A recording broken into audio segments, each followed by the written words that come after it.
Hey, ladies and gentlemen, welcome back to the channel. As always, it is Nick here, back with your daily crypto news and analysis. And today, we're going to be talking about probably one of the most craziest things that I've seen around this entire FTX situation. Yes, we will be talking about Ripple and XRP as well. So let's just dive in and let's start off with this tweet here from Unusual Whales. So we do see that Binance US and Coinbase are among the bidders for the BlockFi credit card program, and it's approximately 87,500 BlockFi accounts per Blockworks. BlockFi has suspended withdrawals and is believed to have a hole in the balance sheet approximately $800 million. A source close to the matter told Blockworks that a deal is expected within 72 hours. So it looks like there is going to be more bailouts from the contagion effects after the fact of the FTX situation. But today we're actually going to be talking about the big plan behind all of this action. So I do think that bailouts will continue to happen. Binance is definitely going to be a big player here. Coinbase will most likely play a big role as well. I'm not sure how much money Coinbase has in terms of reserves. I know that they were actually losing quite a bit of money since they moved over to the subscription service, but also even Coin, which is their IPO, is down significantly. So we definitely got to look at that, but we know that Coinbase is still the second largest exchange in this space. Does that mean much? Not technically. Again, remember what I've been saying. None of these exchanges, no matter how large they are, none of them are safe right now. I mean, like there's so much uncertainty within this market. But let's look at the truth behind the matter. So we do see over here from Tere Corton, I hope that I'm saying that name right, destroy public trust in crypto, consumer protection, regulate, restore public trust in crypto, and then CBDCs. Right now, I do believe that there is a huge plan behind everything within this market. A lot of people do say that it's just one big conspiracy, but over here from John E. Deaton, we do see what some people fail to understand is that the point here isn't that there is some grand conspiracy. The point is that SBF, aka Sam Bankman-Fried, bought access to regulators through money and his family's political connections. Ask yourself something. Why did SBF have such access? And here is that video from Fox recently. This is with Charles Gasparino. If you listen closely to this is about 2 minutes long, and then we will talk more a little bit about it. There's some interesting connections. And yes, the audio in this video does suck. I apologize. Let me see if I could turn it up even more. But I heard it multiple times, and there's really not a lot that I could do. It's just the audio of the clip, since it's not the actual recording from the channel. It's just somebody recording their TV.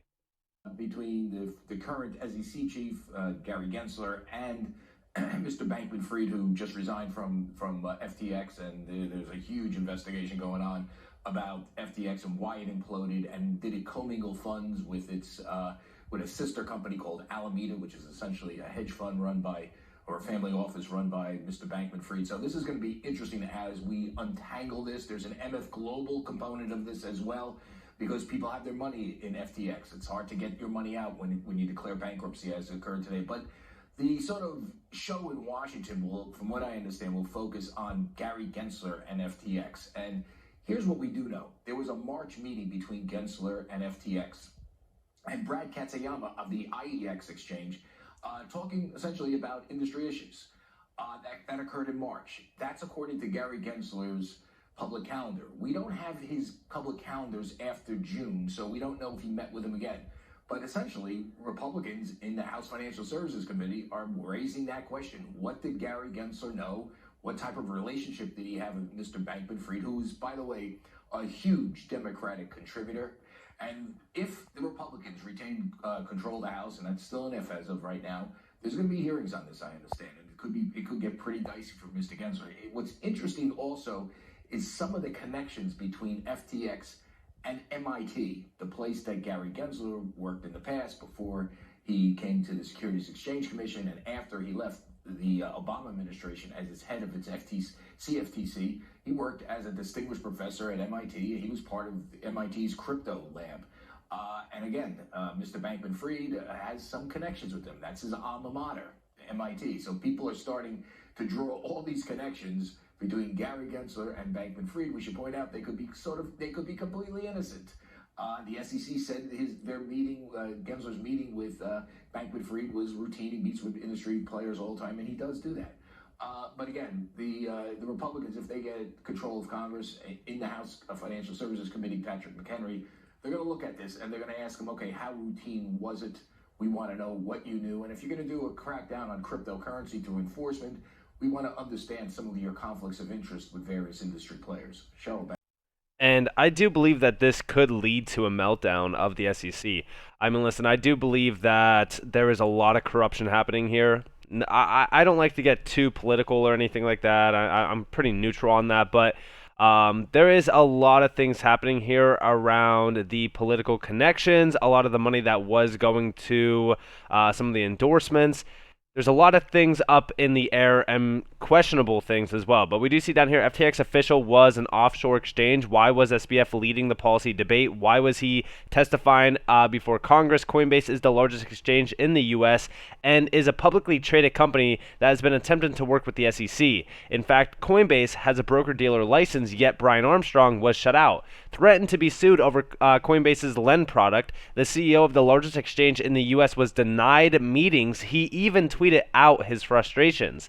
Why not talk to them? Kraken effects.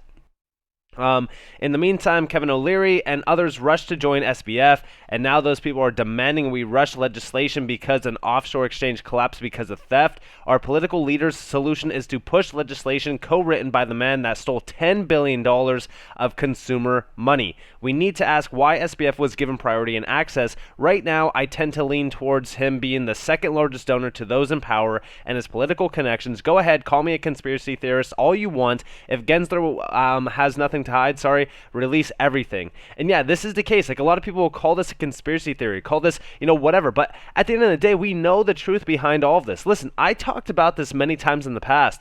In fact, in the Discord, and by the way, I'm not taking anything for credit because I did not expect, FTX to collapse or anything like that. But I said that this needs to stop because Sam Bankman-Fried was creating a massive monopoly. He was building out this huge empire. In fact, CNBC reported on this back in September. And this was the big warning sign to me because I was like, there's something going on here, right? He was trying to buy everything. He was trying to own everything within crypto and try to really expand this empire to greater heights. And I said, there's no way that this is going to happen. I said, if you really want to ride like lightning, you're going to crash like thunder. And that's exactly what ended up happening. And it's concerning because, again, they had so much backing. It looked like one of the most legit companies in this space. They were working with regulators, meeting with them, and look at what ended up happening. This is why there's something going on behind the scenes, and this is getting even more insane. Shout out to CoffeeZilla over on Twitter, as well as even on YouTube. If you guys don't know who he is, he does a lot of investigations on individuals within the space that are scamming their followers, that are doing things that are absolutely crazy, that are disgusting to say the least.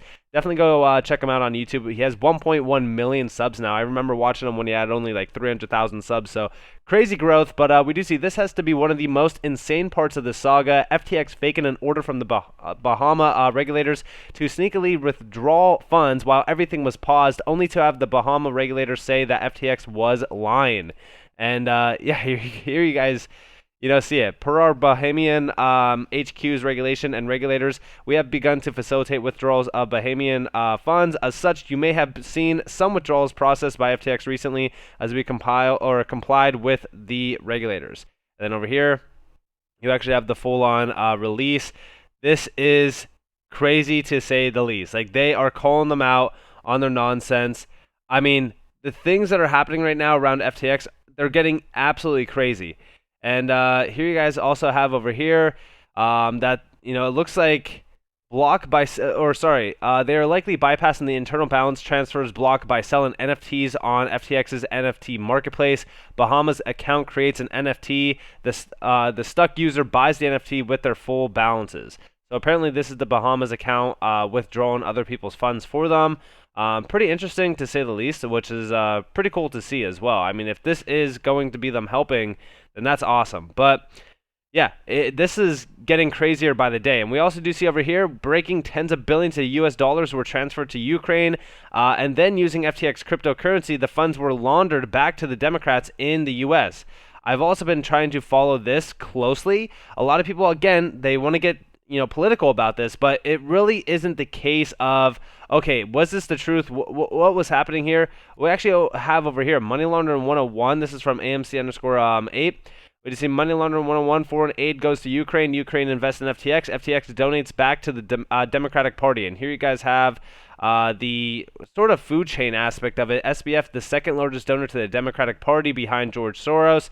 Gary Gensler also has ties with the Clinton Foundation. Yikes, FTX scandal. And by the way, yes, Sam Bankman-Fried was sitting right next to Bill Clinton. He was a big supporter of them. And this continues to go on and on. There's so much more to this. You can look into a few things. Over here we have another one missing step 4. Treasury Secretary Janet Yellen says crypto must be regulated after FTX collapse. And of course, the World Economic Forum was the big names behind FTX as well. All of this was one big, massive scheme to jump into, all right, we need regulations, let's bring in regulations. They want to stifle innovation, they want to slow down crypto, because their mass plan is essentially CBDCs at the end of the day. Things are rapidly developing from this entire story. It is much bigger than what we have expected. Also, we did see Edward Snowden say the White House sanctions and arrests kids for the crime of building privacy tools to protect you, while regulators were quietly pawing around with the thieves who just robbed 5 million people. The difference, the thieves were big political donors. Yeah, all of this, I'm telling you, everyone in this space will continue to say conspiracy, conspiracy, conspiracy. There's no way. This is fake. This is fake. But if you open your eyes and if you truly realize what's happening here, you are seeing these regulators being paid off. You are seeing these regulators ignore the facts, and a lot of individuals are getting hurt while they continue to go after complete nonsense. Oh, hey, look it. We caught Kim Kardashian. Oh, hey, look it. Ripple is, selling XRP on the open market to on-demand liquidity customers for their on-demand liquidity applications. But hey, no, XRP is a security. Ripple should pay. That's it. Like the things that they are celebrating, these wins, or, oh, hey, we're going after this company. It's complete nonsense. They knew what FTX was doing. They knew everything around FTX, yet they did absolutely nothing. They sat around doing absolutely nothing. Do you know how frustrating this entire situation is? It is so disgusting, to say the least.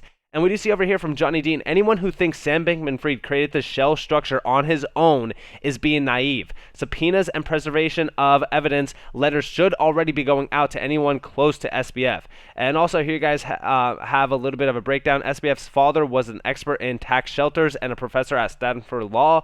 On an entirely unrelated note, this is the FTX corporate structure. Again, if you think that this was created by Sam Bankman-Fried, you are oblivious to what's happening here. There is no way that this was created by Sam Bankman-Fried. This is just crazy to me. It's crazy to me that people are oblivious to the facts here.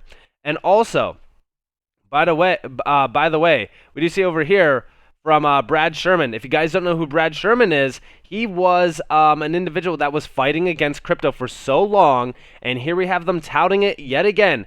The collapse of FTX, one of the largest cryptocurrency firms in the world, is a dramatic demonstration of both the inherent risk of digital assets and the critical weaknesses in the industry that has grown up around them.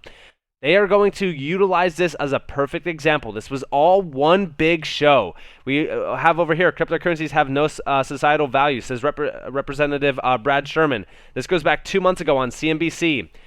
And over here as well, here you guys have from July 1st, 2021, exposed congressman trying to shut down cryptocurrency gets biggest donations from big banks and financial institutions. Guess how much money the American Bankers Association gave him? This is to fight against crypto because these bankers are extremely terrified. There's one big plan going on behind the scenes, but we have to stop supporting this complete nonsense agenda that FTX was not one big plan, that it was a conspiracy theory, blah, blah, blah.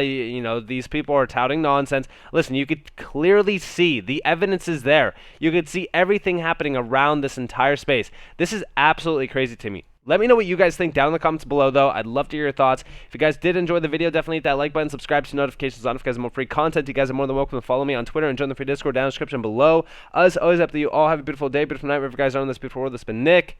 Peace out, guys.